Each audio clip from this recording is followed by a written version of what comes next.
switch over once we go? Okay, you've got.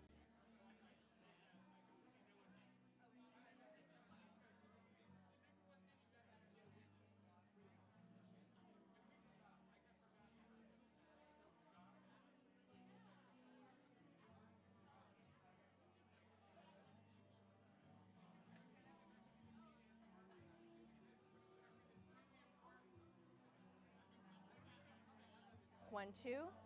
1, 2. Mic check. Mic check. 1, 2. 1, 2. Mic check. Did Lydia and Angie, did they respond to the group chat everyone's on? Oh, yep. No, they did not. Okay. Can you do me a favor? Can you twist your mic for me?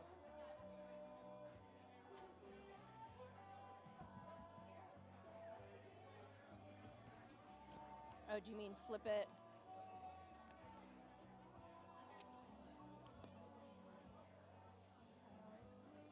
Like this?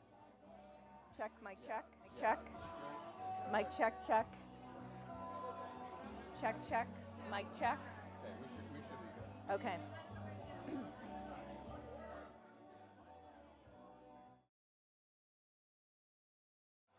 Okay.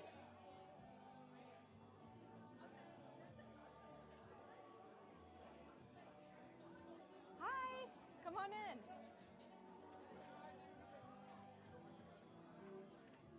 Oh.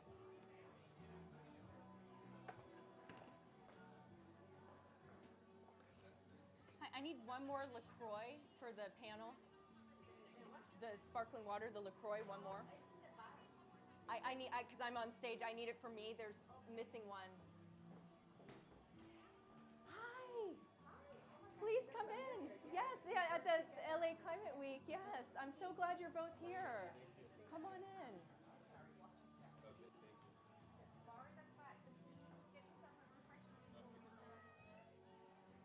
Okay.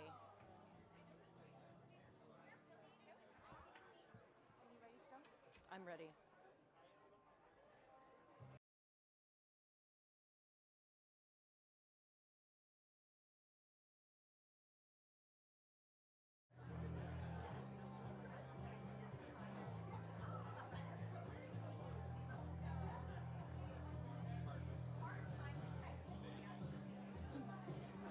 Check. Hey.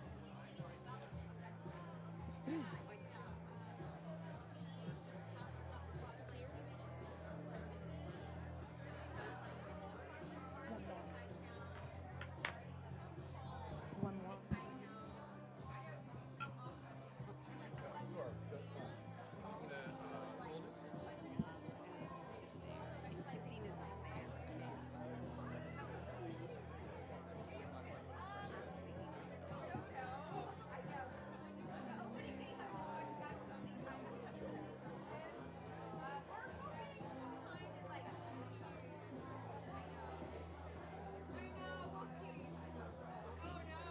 Okay. Thank you. Okay.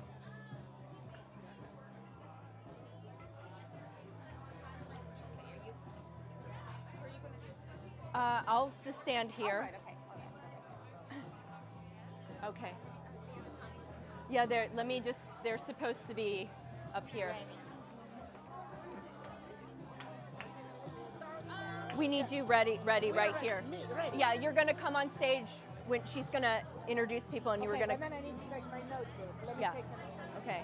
Yeah. Where's Dan? Where's Dan?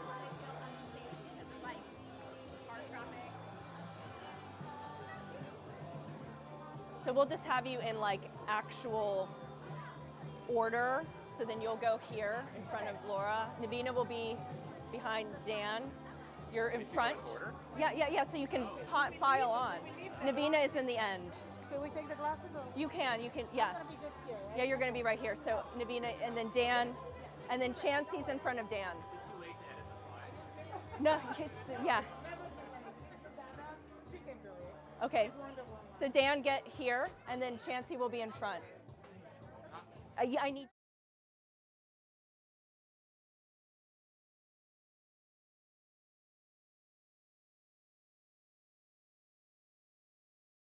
You're gonna move. Good evening.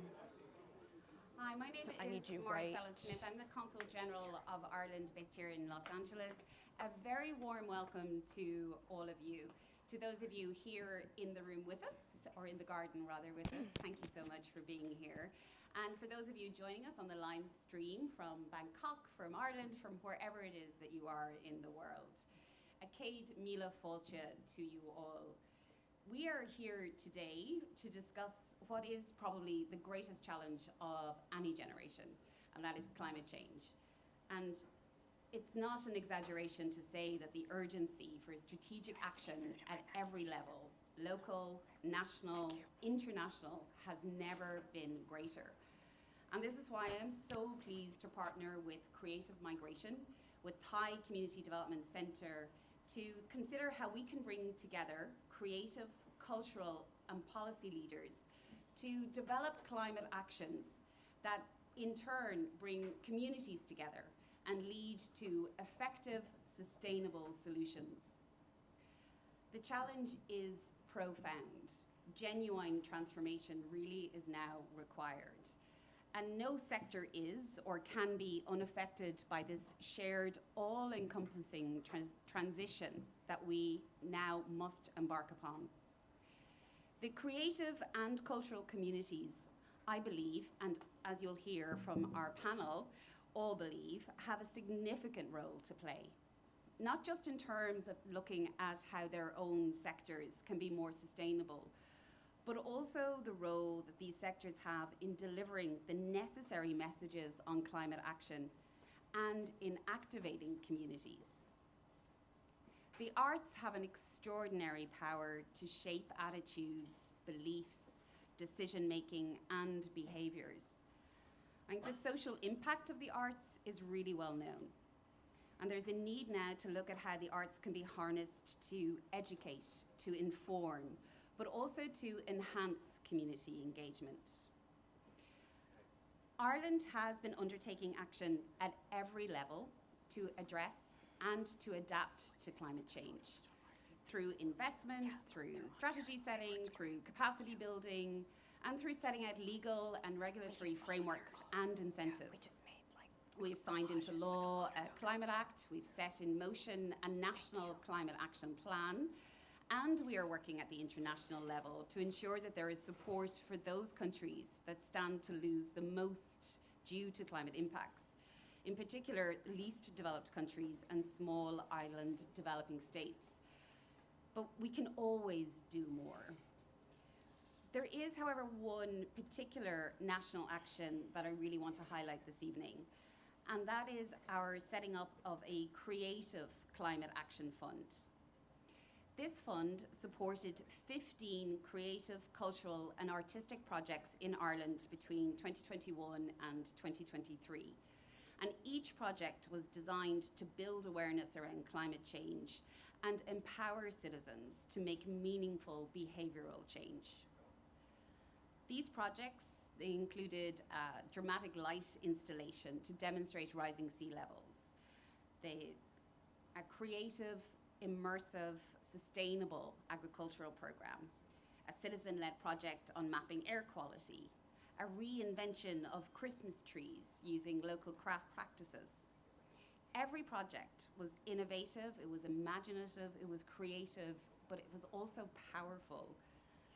We subsequently carried out a national study on the impact of these creative and cultural initiatives. And that study found that these targeted creative community events significantly supported climate policy efforts by fostering high quality citizen engagement, but much more importantly, action. As a result of that, a further 43 such initiatives are now being funded. And these involve film, dance, theatre, architecture, visual arts, festivals, and all are focused on climate action. And climate change can seem to be such an extraordinarily complex and impossible issue that too often leaves individuals feeling overwhelmed or too hopeless to act. I think what these projects in Ireland have demonstrated is that by using creative and cultural tools that inspire people to take action, that present cost-effective, attainable, and effective solutions, we can really engender meaningful change, optimism, and help people feel part of a collective positive effort. And that's why you are all here today. It's why this event is taking place. Ireland, we're partnering with Thai community in LA, with Bangkok, because this is far too big a challenge for any one community to face alone. As we say in Irish, Ní neart go cur le chéile, only in unity is there strength. And I'm now really excited for you to hear the ideas and initiatives of our panelists.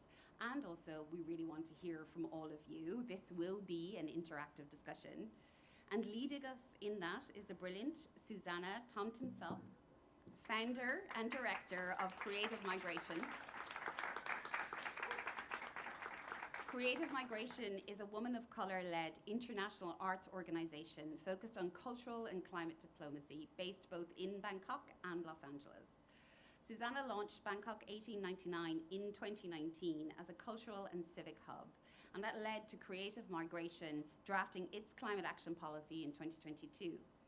In 2024, she produced the inaugural Creatives for Climate Action Thailand conference with the EU National Institutes for Culture, launching the very first sustainable toolkit for the creative industries in the country.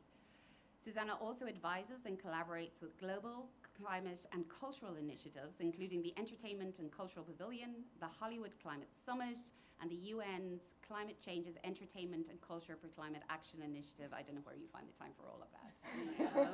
And then we are so privileged that she is here with us this evening to moderate an extraordinarily talented, innovative, and imaginative panel, and who Susanna will introduce. Thank you so much, Susanna.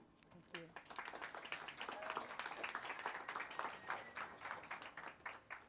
Can everyone hear me okay with the lavalier? Okay, great.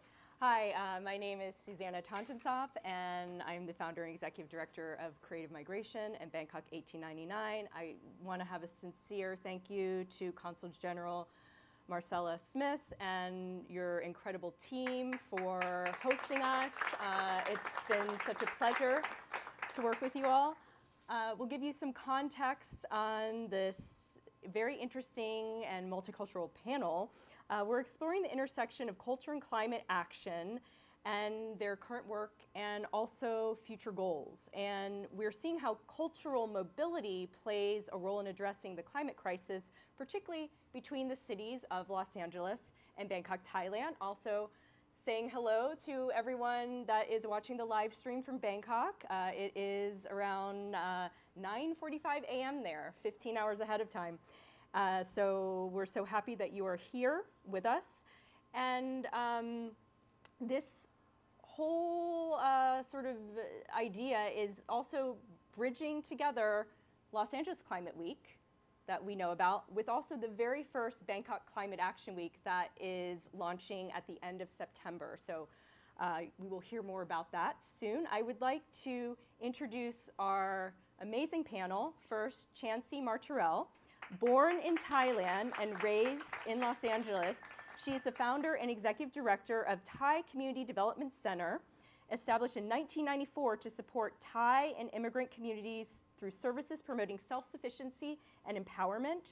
She led the creation of the first Thai town in the United States and gained national recognition for her role in the 1995 El Monte Thai garment slavery case. She remains a leading advocate against human trafficking, economic injustice, and advocates for workers and immigrant rights. So please come on stage. Next, we have Dan Thorman. He is the co-founder of Kaleidoscope Foundation and Los Angeles Climate Week. It is a nonprofit supporting mission-driven organizations through strategic, operational, and creative services. That was Kaleidoscope Foundation. And then LA Climate Week launched in 2024 with 120 events and over 10,000 registrations, expanding to 200 events across Los Angeles County in 2025. Previously, Dan was the CEO of Thoughtful Media Group, where he focused on mentoring content creators and leading digital marketing initiatives across the Asia Pacific with operations in China, Thailand, Vietnam, and the Philippines. Come on up. Next, we have Deborah Scacco, who is an interdisciplinary artist and explores ecological and cultural impacts of human-driven change through research-based, cartographic-inspired work focused on land, water, and affected communities. She is at the inaugural Artist-in-Residence with Santa Monica's Water and Waste Divisions. That was 2023 to 2025, and the Ellis Island Museum in 2012. Skako also is the founding co-director of Getty PST Art Climate Impact Program, merging climate action, community building, and data reporting. Come on up.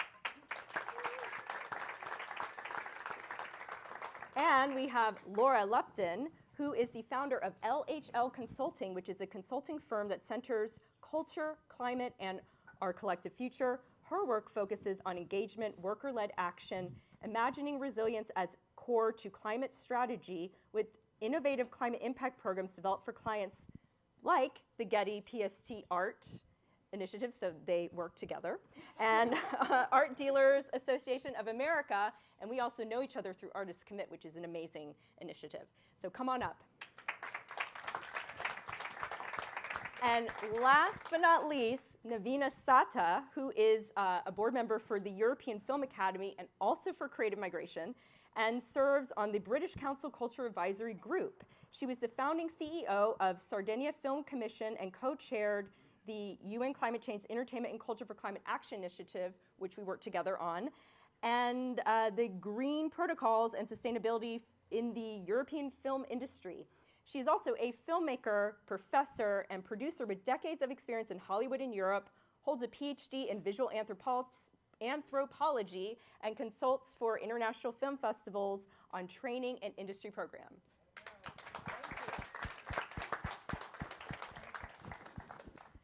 So, quick few notes and shout outs. Want to have a big thank you to Access LA, which is advancing community-centered and environmentally sustainable solutions in Los Angeles. And they are supporting Thai CDC, Chancey's organization, in the production. So they funded all this live streaming, all the photos, all the video, and we are super grateful for them. Access LA aims to create a framework for BIPOC communities to aid in implementation and community ownership of clean mobility solutions. So big shout out to Access LA. And also, if you're not exhausted by everything I'm saying, Sean Sweeney, raise your hand. So we have an informal human-centered design exercise. So if you just talk to Sean, you'll learn more. And Sean serves Dr. Jane Goodall with the Jane Goodall Institute USA in Communications and Partnerships. He has 2 decades of background in humane education, climate, and biodiversity communications with a specialty in community-centered approaches using design thinking and human-centered design. If you have any questions, he is right there. And last but not least, a big shout out to V. Do you want to raise your hand? V is from Winter Bureau and designed Creative Migration's logo. So if you need a great logo and want to learn more, V is right there. And if you like the music from tonight, we made a Spotify playlist that is available, and it is centered around Thai, Irish, and LA-based musicians. So, you know, covering all bases. So I will have a seat now. And I have some specific questions for panelists, but we also want this to be like very like round table, engaged. If, you know, we can also kind of go off book if we want to. We just, you know, being mindful of time. So Chancey, let's kick it off with you. So Thai CDC has been at the forefront of advocating for the Thai community in Los Angeles. How do you see community-based approaches driving more equitable climate solutions? Yes, thank you for that question.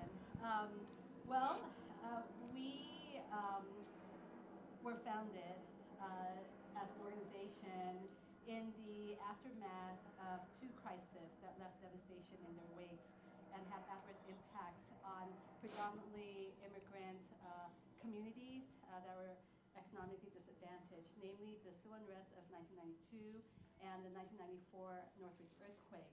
And people were displaced from their homes and their jobs and their businesses.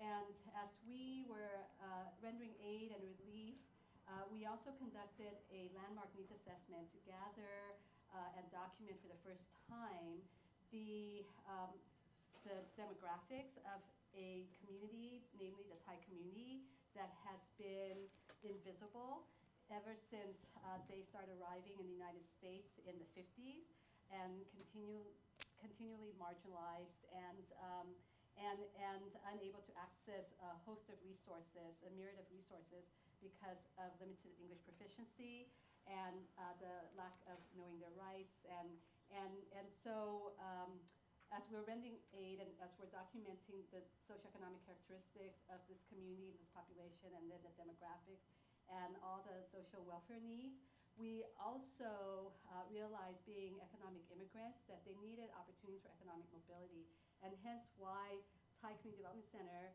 really became a poverty alleviation organization. But where that intersects with climate is, first, we also recognize that as Thais were coming to the United States in waves, the first wave being primarily technocrats in the 50s, the second wave after the Immigration Nationality Act was passed by US Congress, increased the quota for immigrants coming from Latin America and from Asia. Thais took advantage of that to come to study as students. But then the last and third wave from the 80s onward were migrants who were characterized by just limited job skills or unskilled completely, and who were really displaced in their home country by a range of factors, namely the rapid industrialization and modernization of Thailand. And so you have farmers and peasants in the agrarian areas of Thailand who were displaced and had to migrate outward to find work in the urban area. And at that time, the 80s, of course, Bangkok happened to be that main urban center. But there was not enough jobs for them, saturated the job market, so then they had to migrate even further. So there are kind of some of those migrants who were displaced by that kind of rapid industrialization, right, that was going to have that kind of negative impact also on the environment. So in a way, they were also displaced by, back then, of course, no one understood climate change. And so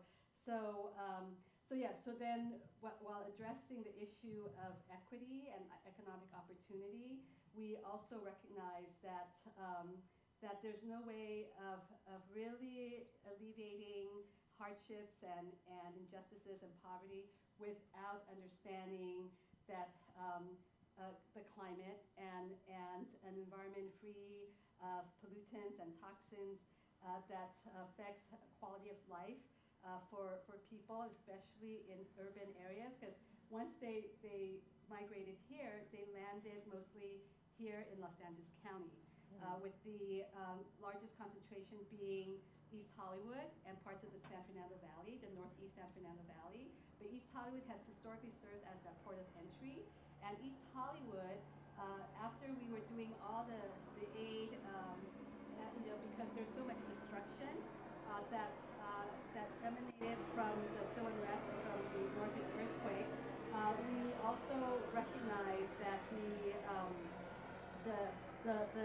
community members were in a neighborhood that has suffered blight and urban decay and lack of economic development or capital infusion, and so Thai CDC was born. So I initiated the campaign to designate East Hollywood as Thai Town, but it was on the premise of equitable, sustainable community and creating a neighborhood that would be sustainable. And then we knew that the mass transit and the subways were going to come through East Hollywood. So how best then to capture carbon that way, so to speak, and sequester greenhouse gas emissions and actually create an environment clean of any toxins or pollutions and greenhouse gas emissions. than to work on the premise that this would become a transit-oriented community. And this community, while we as a community development organization build the affordable housing, while we provide a range of legal and social and human services and advocate for human rights and immigrant rights and workers' rights, we also need to ensure that this community, along with having all the amenities that we would help to fight for, and fight for open space and for more greenery, and TICC planted like 90 trees, increasing the canopy and greenery by 60%. And that we would always want to ensure that the community will be able to sustain itself in the long run, that it would have a vibrant local economy that's thriving and that works for everyone, but it has to be one that is green, a green economy, right? So hence why we are involved in the greening of Thai Town, the sustainability of Thai Town, and I'll talk a little more later about introducing clean mobility as well in Thai Town. So. Thank you very much. Dan, so we gave you the introduction of being like a co-founder of LA Climate Week. So we're connecting this event to Bangkok Climate Action Week. So how do we connect these along with some of the other climate action weeks around the world so that we can strengthen this network and make meaningful change on a global scale?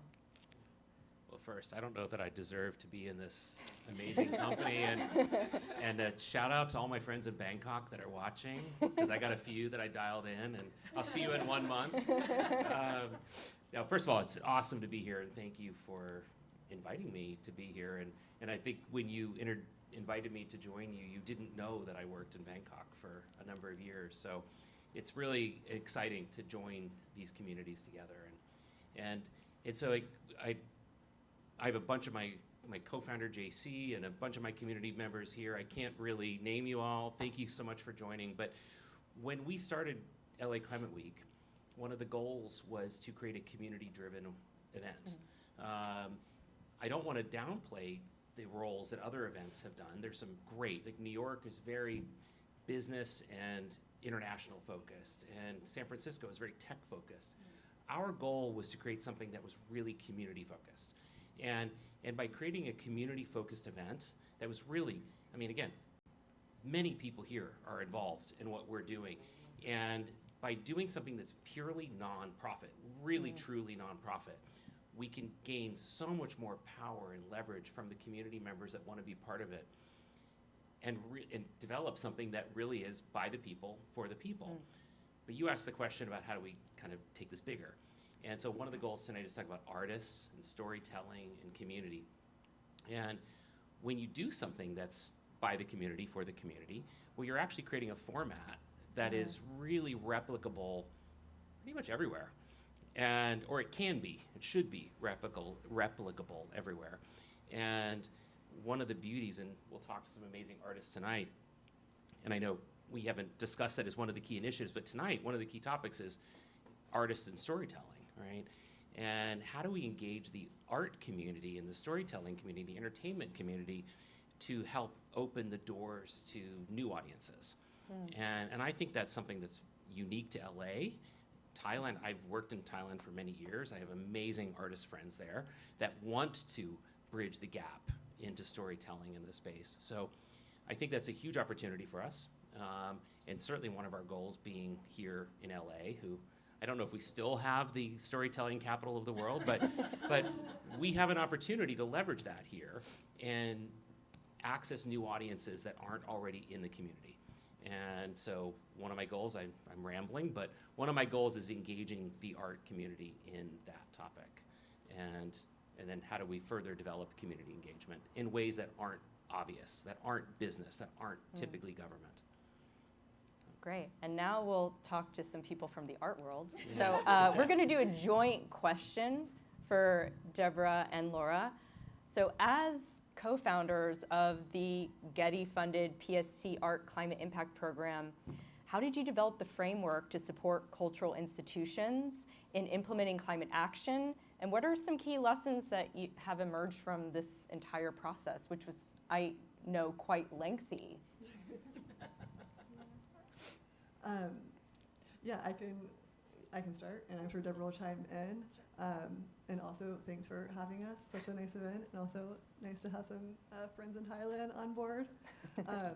Yeah, I think that the main thing that I will say about the development of something like the Climate Impact Program that we did for Getty and PST Art, which for those of you that don't know, PST Art is an initiative that the Getty Foundation runs where they actually fund exhibitions across Southern California around a similar theme at a similar time. So for us, we came on board and worked with kind of all of those different presenting partners.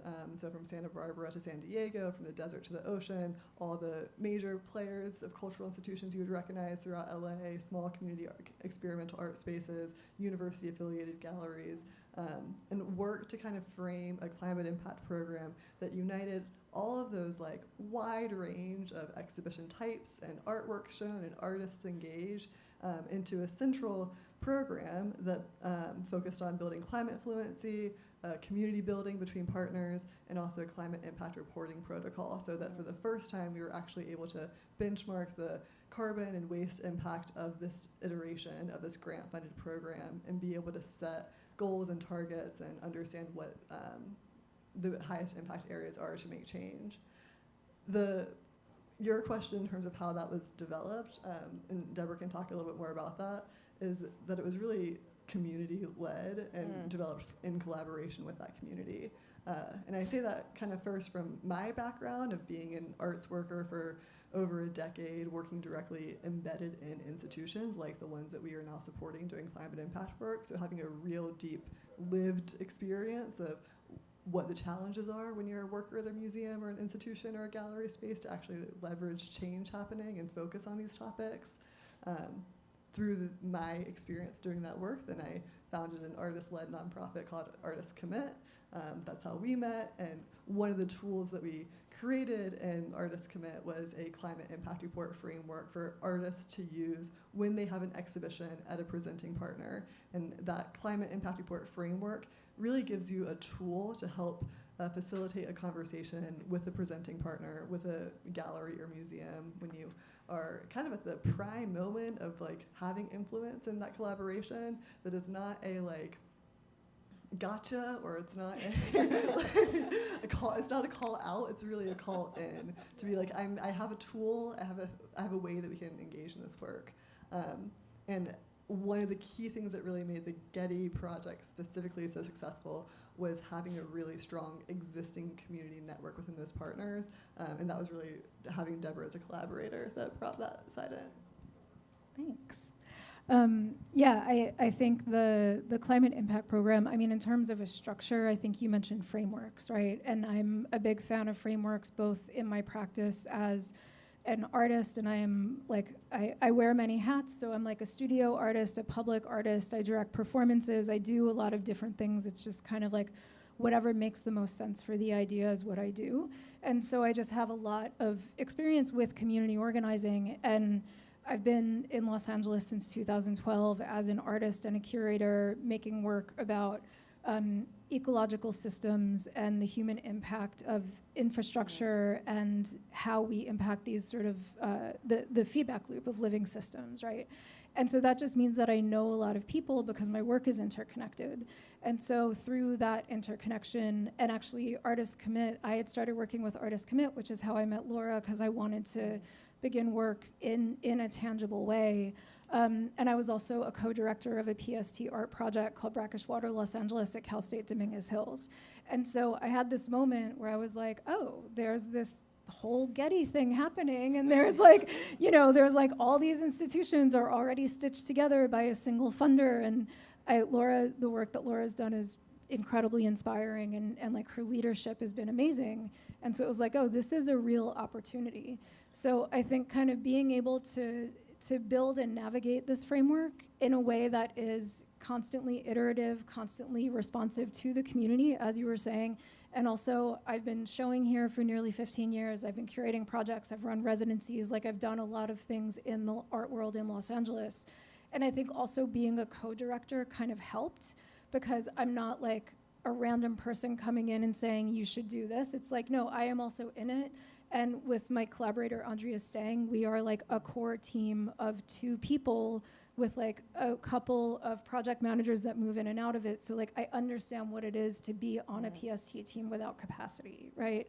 So I think all of those things really helped us not just build a framework that could be successful, but also to build trust among folks that like we genuinely are there to figure this out together, not to tell people how to do something and measure them and say, gotcha, right? It was like, we are all learning in this space and we're learning together, and I'm writing my own climate impact report. We are committed to the transparency of our own project. So like, I am literally wearing the shoes, you know what I mean? And we were saying earlier, it's like through this process, I think in my nearly 15 years of being in Los Angeles, I've had some of the most like heartfelt, honest conversations, because it is all of us working towards a bigger purpose, and that feels really exciting. Excellent. I also want to point out we are doing a climate impact report on this event. So it's like over 20 hours of labor, so it will take some time, but we will make sure to share it all with you. And if you want to give feedback about what you think of the event so far, you can let us know. As you have for a majority of your program since doing your first climate impact report, and it's like one of the many examples that we're really proud of for that framework, that like people like you have taken it on to make it an embedded part of your ongoing practice. So thank you. Well, and just to mention, it is very hard in the art world to get quantitative data. This is a way to do it. So just even for arts funding, you have quantitative data, and so it is a valuable tool in many ways. Navina, so we're gonna now move into policy. As a leader in the international film and cultural networks, how do you see the creative industry shaping climate policy across borders? I swear we didn't time the slides, but there we go. There is definitely a necessity of doing more, but if I rethink of the impact of Al Gore film in the European world, where at the time I was working primarily as a documentarist and educator, we immediately thought this cannot be a niche topic, right? For a specific festival, mostly, very borderline filmmakers dealing with what then was called still, potential climate change. Then it became a climate emergency. If you look at what happened just a few hours ago in Cannes, where at the market for the first time, more than 15 national and international organizations gathered together just to connect all the existing policies in not only at the European level, where in a way it's easier to connect the governmental investment in the creative industries, and in particular in film and television. For instance, connecting the existence of public funding with the data collection, and in a way suggesting, as they do in school when they recommend you to read a book, but then imposing certain rules that facilitate the investment also at the municipal level, at the regional level, of more funding to train and to educate and to advocate. So what we know is the necessity of moving from words to action has happened in Europe in our case, and I speak now, I am originally from Sardinia. We are an indigenous community at the center of the Mediterranean, Italians, but very small, poor, etc. We started like other regions in Europe, I think of Flanders or other parts where they developed very radical policies, basically identifying the specific connection between what the power of cinema could do,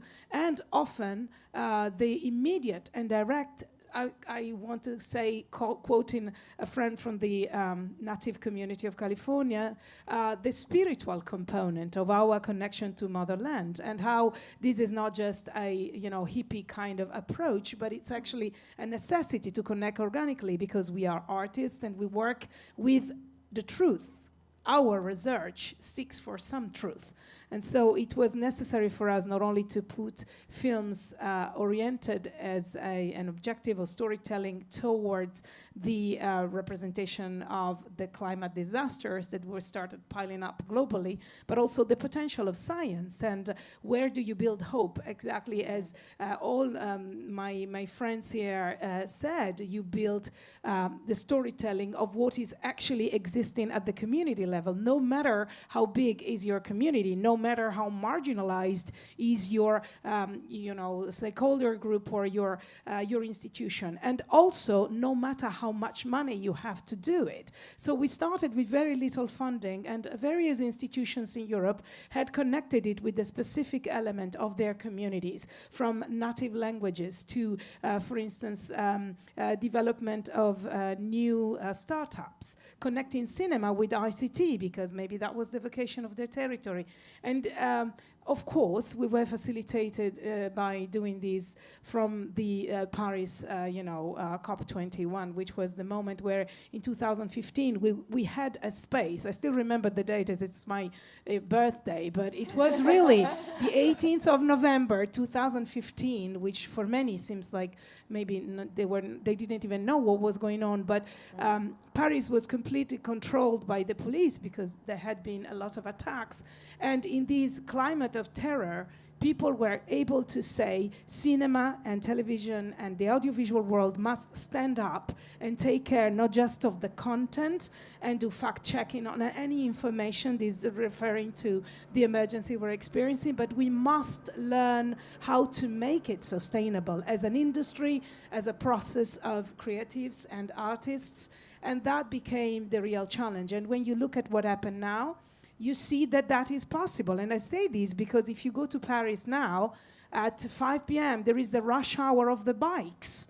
And it was unimaginable that Le Boulevard could become a place where you actually use your bike and you can go across. And of course, it takes a little bit of more time, but you change your relationship with space and time and your sense of belonging to your community and not just to a city or some buildings and some, iconic spaces. So it is possible, and it required a very strong lobbying from the margins, because it's very hard to begin something if you're in Dublin or if you are in Los Angeles, but it's easier if you start in a small town with very few people that are also very connected to their relationship with their single, roots in that place. And that is what we see happening today globally. Thank you.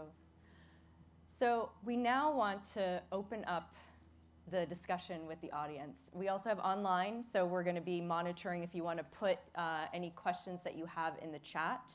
But you have this panel of experts with varying experience and skills and knowledge and connections. What do you want to know?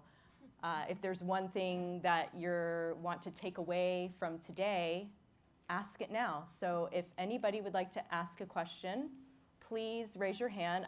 I'm very bad at Q&A. I never think of things. But also, if people want to put stuff in the chat, that's great. If not, I have filler if nobody wants to answer questions. JC.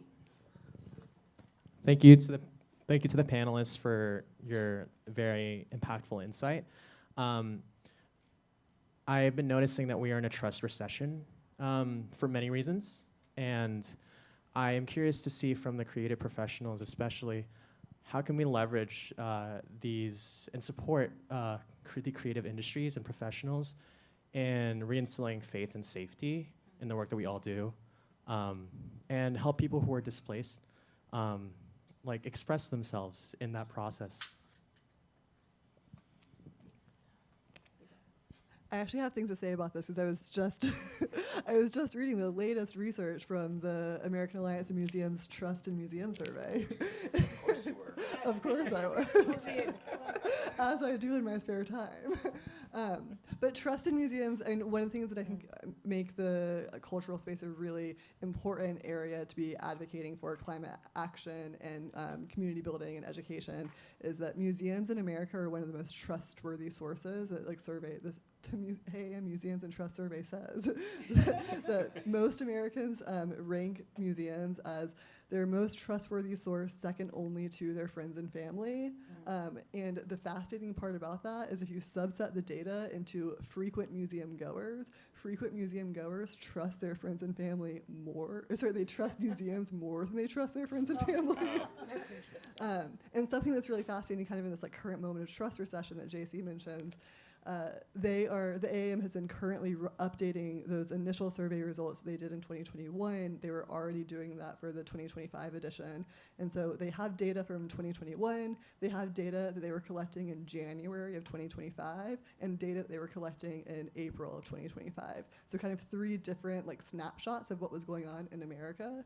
And if you look at that across the board, the data of trust in the US government and higher education and news media, all of those areas of trust are in fact receding. They're falling rapidly through those like 2021, January of this year and April. Trust in museums was the only area that they actually saw an increase in reliability. And right now we have such an important opportunity to lean into that, and it's so fragile. Like we're seeing it fall with press, we're seeing it fall with higher education. Like if we make missteps right now, we can also end up becoming an unreliable source of information. And if we lean in and hold firm and actually continue to follow our values and follow what's inherent to a museum's mission, because what is a museum's mission other than preserving heritage and culture for the future or supporting their community? Both of those things are directly necessary to fulfill those missions. You need to be thinking about how to holistically support the health and safety of your communities moving forward. Good question, First of all, JC. preach to that. I would also just add, I mean, I feel like this is really a moment for artists. Of course, I'm biased in that, but I do think that we have a really unique opportunity to be connectors of individual stories. And in this sort of moment of failing trust in not just systems, but in facts and science and all sorts of things, I find personally when these very sort of large hyper objects are reduced to, okay, this is about me and my family, this is about me and my community, this is about my experience in this particular moment, you can see folks soften because I'm not trying to, well, I say I'm not trying to sell a political objective, but like when I am making work about particular histories, I try very hard to only present them as facts, right? So that like you cannot like me, you cannot like my work, you cannot like my aesthetic, you cannot like anything about me. But if I'm creating work that is about, for example, a series of oral histories, you cannot deny that those people exist and those are their stories, right? And so if I can just, as an artist, with any kind of platform at all, present those stories in a way that is as democratic as is possible, that someone can come and just hear a story and say, I never thought about it like that, right? I think that is so critical. And I would say also, like, it really creates space for, like, artists being able to vision new futures as well, and to say, like, okay, this thing happened, but radical imagination is genuinely the only thing that moves us forward. In the moment that we are in, we need radical imagination. And I wish I could remember who said this and where this came from, but I heard something earlier. I say this all the time, that's why Laura's laughing. But like I heard this earlier today that somebody said, you have to dream on the scale of the problem, right? And that to me was like maybe the most inspiring thing I've heard in a long time, because I just think, oh yeah, like when we're in this breach of trust, when we're in this kind of compilation of things falling apart, it can be really easy to feel like dreaming is a luxury. And actually, like, artists are the leaders in dreaming, I would argue. And it is our job to dream even bigger than the way that things are falling apart, because that's the only way that we build back together. Absolutely.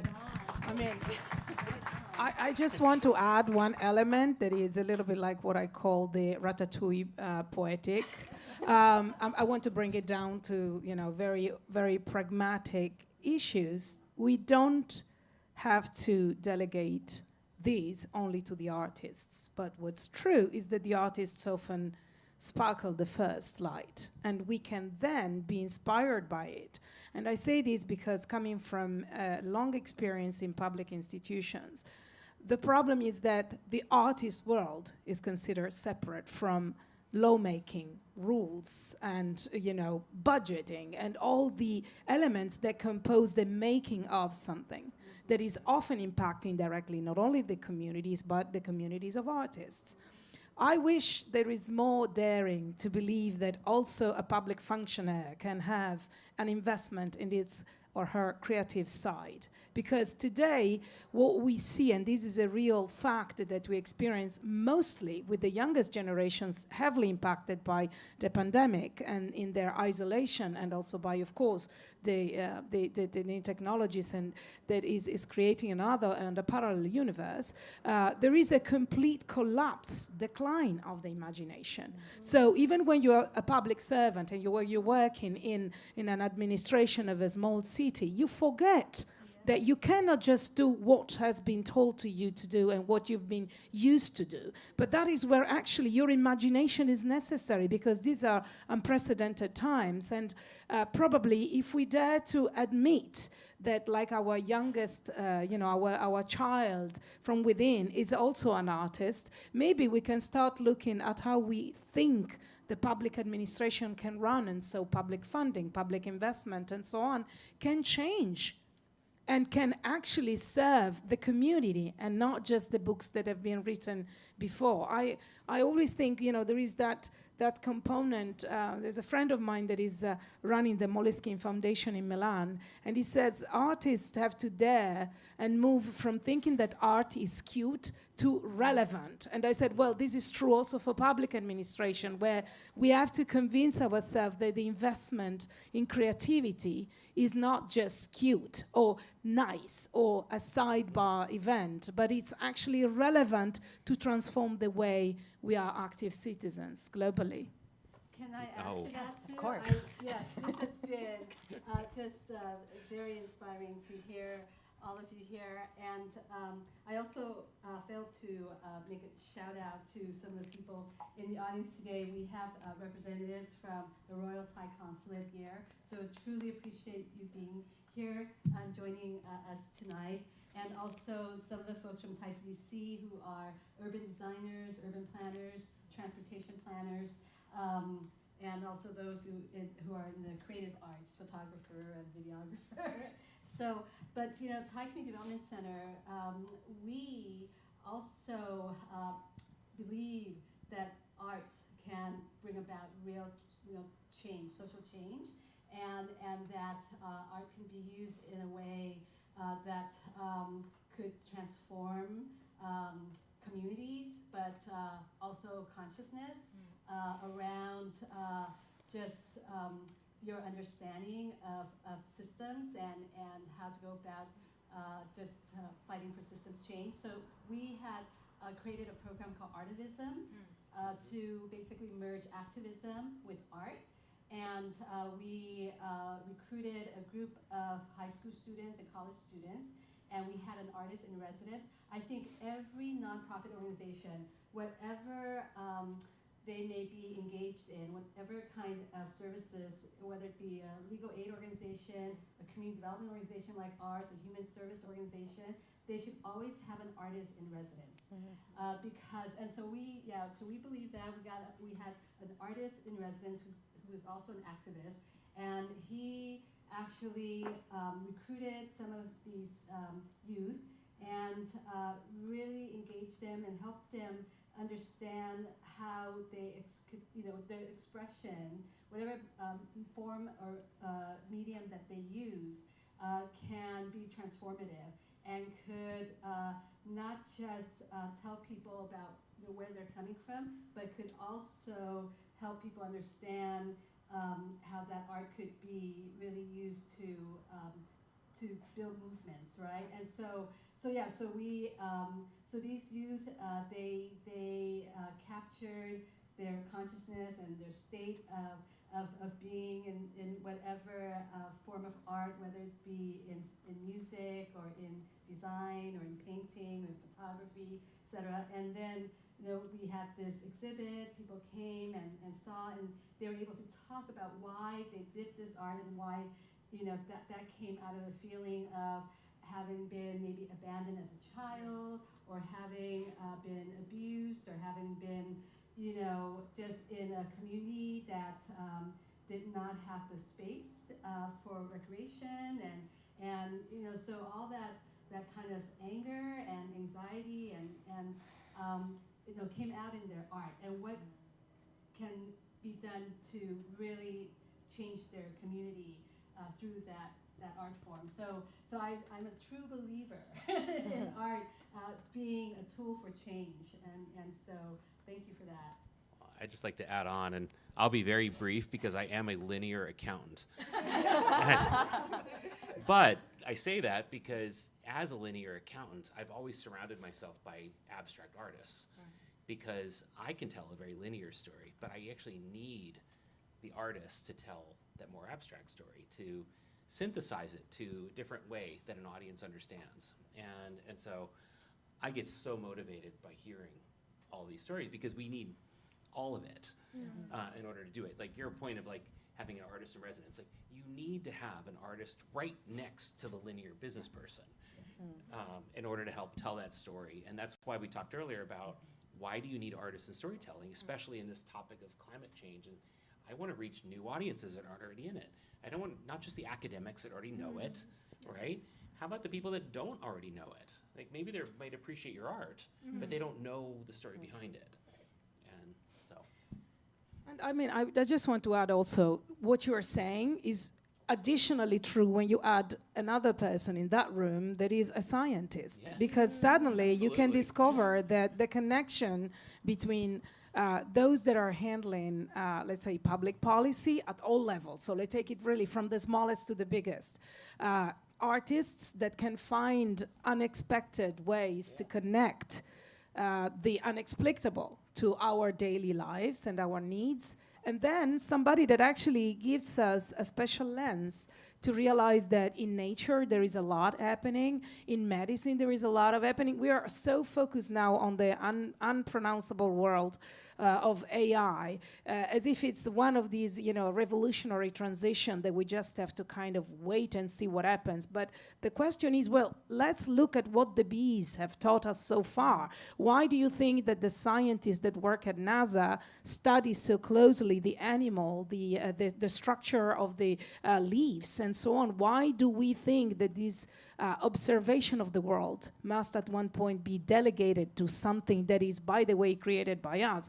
We have to regain the responsibility. It's one of the new R's. We always talk about the 3 R's for sustainability. Then they became 6. Now they're 9. They're going to become 11, and they're going to become more, because, of course, we must be constantly called in to rethink, to reuse, to reshape, and also to responsibly think something that is not yet there.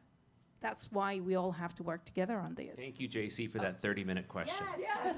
So we have 5 minutes left, and we have a question from online. So we're going to, from someone in the audience. In what ways can artists contribute to policy-making process, and how can institutions better support these intersections? I think we're riffing off of that. Yes. They mentioned all that, yeah.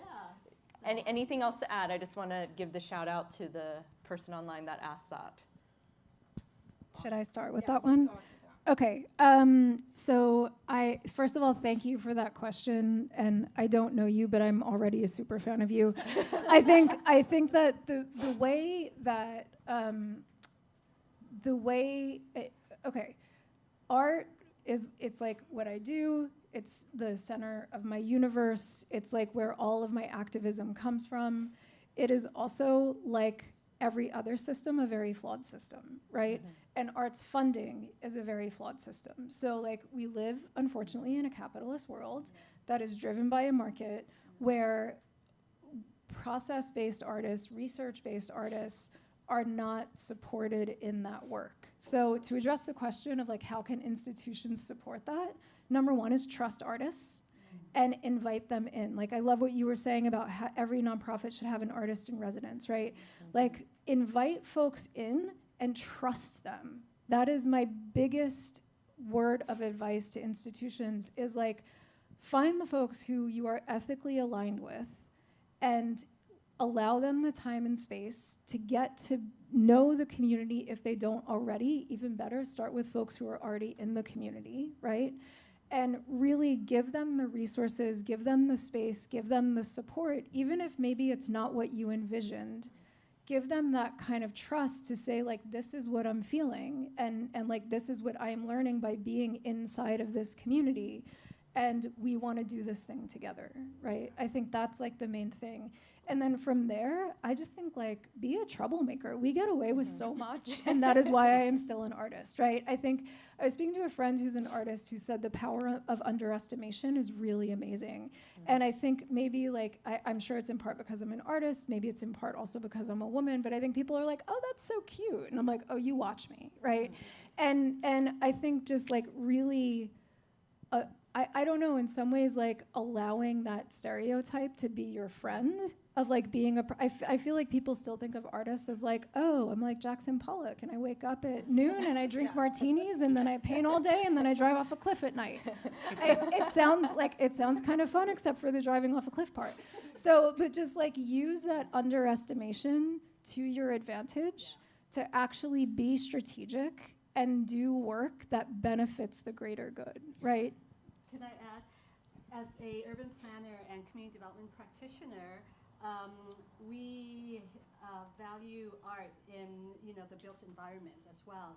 And, you know, the only way you could really enhance the built environment, and so, like, Thai Town is a built environment, right? So we've mobilized culture, right? We've used cultural tourism and heritage marketing and creative placemaking to really enhance Thai Town, but to also attract visitors and make Thai Town a cultural destination. But art is fundamental, right, to being able to do that. And so, for example, we had received a grant to hire an artist to paint a mural in Thai Town. And so that provides people with a sense of place, sense of belonging, transports people to that ambiance of Thai culture, and also creates a safer community and neighborhood. We do have, like, vulnerable members in our community, like seniors, who are afraid to walk at night because they're afraid it's not safe. But when you create an environment that's safer because there's more people, more eyes on the street, then people will be coming out and you'll activate the sidewalk, they'll be engaging, and there'll be social interactions. But, you know, it required putting up that mural so that people, you know, feel like this is a safe environment, that it's, you know, it's been enhanced and beautified, and yeah, they feel connected to their community by being in their community and not afraid to engage in their community. Is that the Alex Face mural? No, Oh, that's okay. one of them. Okay. But there's the other one that we got an artist funded to do, is the one on the facade of the Silo Market. That's okay. Black and gold with the Thai motif and designs. Yeah. And no one has tagged it. Unbelievable. Amazing. On Hollywood Boulevard. Yeah. Even the taggers appreciate that. They do respect. They do Yeah, respect yeah. They're not going to the tag art. stuff where they respect Yes, the true. artist. You know, there was a very well-known designer in the 70s in Italy, Bruno Munari. He used to say, if you surround people with beauty, their elevation is daily. And you don't stop that process. You cannot go back. And that's how the designers understood. You think about the Bauhaus and now, you know, all the movements. They say if you are generating this integral partnership with beauty, your ability to think good things, beauty, is there.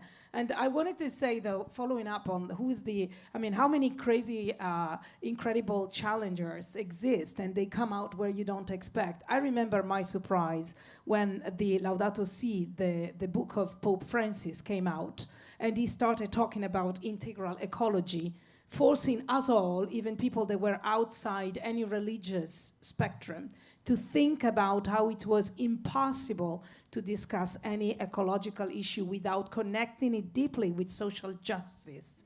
And justice is connected to love, so there is the combination of justice and compassion is part of the artist's work. So how can we not work together on this? How can we really still today compartmentalize it and think that that's one topic and that is another ministry and that is their issue and not mine? Clearly, financially, it is more sustainable to be sustainable. This has been proved from film set to anything. Consumption of everything proves that if you unify, if you use circular economy principles, if you really stop these, ready-to-go economy and you work on the substantial investment of what is really needed, there is a shared quality of life, of well-being, and of health. And today is Biodiversity Day, so thank you actually for celebrating with us this crucial element of health. So we are now, unfortunately, everyone, at the end of the time, but I just want to ask if you could wrap this up like with one word or sentence that you want to just give to the audience. Let's go. Gratitude. Great. Just beauty in being Microphone. surrounded by people who care and people who understand what radical love is. Everything is connected. For me, reimagine our future. To answer the question to the artist, show up to local policy meetings and reach out to friends to go with you and build community to make things happen. Thank you, everyone, and let's stay connected. Connection is everything, and community. So let's all wave to everyone in Thailand, Hi. live streaming. Hi. Thank you for being there. Happy breakfast. And let's enjoy some networking, music, exchange info. I'm sure everybody has a lot to talk about. And don't forget Sean and the human-centered design. If you have questions, he's right there. And thanks, everyone, for being here. It's been a true pleasure. Thank you. Thank you, Susanna.